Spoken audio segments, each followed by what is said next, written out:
আমাৰ দলৰ এটা অনুশাসন আছে যে মুখ্যমন্ত্ৰীয়ে হওক বা যি নেতাই নাহক সেই পৰম্পৰা আৰু শৃংখলাটো মানি চলিব লাগে। ঠেলা হেঁচা হ'ল আৰু যিটো আমি পাৰ্টিত আমি হোৱাটো নিবিচাৰোঁ, সেইকাৰণে মণ্ডল সভাপতি যিগৰাকী আছিলে তেওঁক মই ধমক দিছোঁ।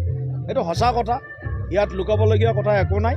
এইটো মানে মৰমৰ অনুশাসনৰ ধমক, ব্যক্তিগত কোনো ধমক নহয়, হাই কাজিয়া নহয়। এইটো দল চলাব লাগিলে শৃংখলাবদ্ধতা প্ৰথম বিষয়। গতিকে মই সেই ক্ষেত্ৰত কৃপণালী নকৰোঁ।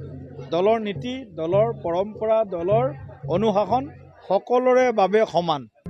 মুখ্যমন্ত্ৰী অহাৰ সময়ত আমি সকলোৱে জানো যে যথেষ্ট ভিৰ হয়, কাৰ্যকৰ্তা, সমৰ্থক, শুভাকাংক্ষী, সাধাৰণ জনতাও আহে।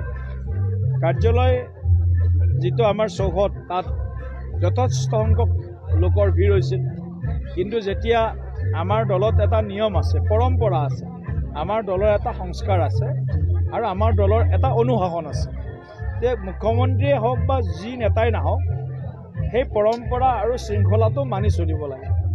কালি সেইটো মুখ্যমন্ত্ৰী ডাঙৰীয়া আহোঁতে প্ৰথম পৰ্যায়ত চব ঠিকে আছিল। আমি আনুষ্ঠানিকভাৱে যেতিয়ালৈকে আমি আমাৰ কাৰ্যালয়টোৰ দুৱাৰ মুকলি কৰিলোঁ, ফিটা কাটিলোঁ, তেতিয়ালৈকেও ঠিক আছে। তাৰপিছত অলপ বেছি ঠেলা হেঁচা ৰাইজে কৰিলে আৰু তাৰ কাৰণে কিছু ব্যৱস্থা মণ্ডল সমিতিয়ে ল'ব লাগিছিল। কিছু মানে যিটো কওঁ আমি প্ৰিভেনশ্যন ইজ বেটাৰ দেন কিউৰ বুলি যিটো কথা আছে, অকণমান কিছু নিয়ন্ত্ৰণ কৰাৰ কাৰণে তাত বাঁহ চাহ যদি ভালকৈ বান্ধি দিলেহেঁতেন, তেতিয়া গোটেইখিনি মানুহে ধুনীয়াকৈ, মুখ্যমন্ত্ৰীটো জানেই আৰু মানুহৰ মাজত সোমাই ভাল পায়, মানুহে মুখ্যমন্ত্ৰীক ভাল পায়, মুখ্যমন্ত্ৰীয়ে মানুহক ভাল পায়। গতিকে এই গোটেইখিনি কথাত অকণমান মানে ঠেলা হেঁচা হ'ল আৰু যিটো আমি পাৰ্টিত আমি হোৱাটো নিবিচাৰোঁ। সেইকাৰণে মণ্ডল সভাপতি যিগৰাকী আছিলে তেওঁক মই ধমক দিছোঁ। এইটো সঁচা কথা, ইয়াত লুকাবলগীয়া কথা একো নাই। আৰু আপোনালোকৰ তাতে বোধহয় আছিল, নহ'লে আমাৰে কোনোবাই সেইটো ভিডিঅ' কৰি আছিলে, লাইভ কৰি আছিল বা ৰেকৰ্ডিং কৰি আছিলে, তাৰ পৰা আহিছে। ইয়াত লুকাবলগীয়া কথা একো নাই। আচলতে বিৰোধীৰ হাতত কোনো বিষয়েই নাই। মাননীয় মুখ্যমন্ত্ৰী ডক্টৰ হিমন্ত বিশ্ব শৰ্মা বা জয়ন্ত মল্ল বৰুৱা ডাঙৰীয়া বা আমাৰ বিধায়ক, আমাৰ কাৰ্যকৰ্তাৰ মাজত আমাৰ একতা, আমাৰ মাজত যিটো বুজাবুজি, তাত মানে লেখ মাত্ৰ তাত কোনো আমাৰ ইয়াত প্ৰভাৱ নাই। কিন্তু বজাই ভাল পায়, কিছুমানে TRPও পায়, কিছুমানে তিলটোকে তালটো কৰিও ভাল পায়। গতিকে মোৰ তাত কোনো আপত্তি নাই। কিন্তু এটা কথা স্পষ্ট, এনেকুৱা মণ্ডল সভাপতিক মই যেনেকৈ কালি ধমক দিছোঁ, ধমক মানে এইটো মানে মৰমৰ অনুশাসনৰ ধমক, ব্যক্তিগত কোনো ধমক নহয়, হাই কাজিয়া নহয়। এইটো দল চলাব লাগিলে শৃংখলাবদ্ধতা প্ৰথম বিষয়।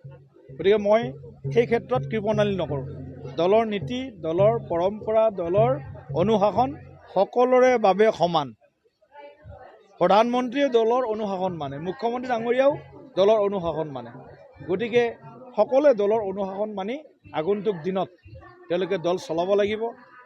ইয়াত কোনো ধৰণৰ কম্প্ৰমাইজ নহয় আৰু কাকো এই ক্ষেত্ৰত মানে সহজভাৱেও লোৱা নহয়। কোনোবাই যদি দলৰ শৃংখলা ভংগ কৰিছে, এইটো সহজভাৱেও লোৱা নহয়। গতিকে মই সকলোকে কালি এটা আমাৰ পৰম্পৰা সকিয়নি সকলোকে আমি কৈছোঁ, ইয়াত কাৰ্যকৰ্তা বুলি কোৱাৰ লগে লগে ভাৰতীয় জনতা পাৰ্টিত মন্ত্ৰী বেলেগ, MLA বেলেগ আৰু অন্য দিলীপ শইকীয়া বেলেগ, এনেকুৱা নহয়। বুথৰ সভাপতিৰ পৰা ৰাষ্ট্ৰীয় সভাপতিলৈকে অনুশাসন সকলোৰে বাবে সমান, একে অনুশাসন।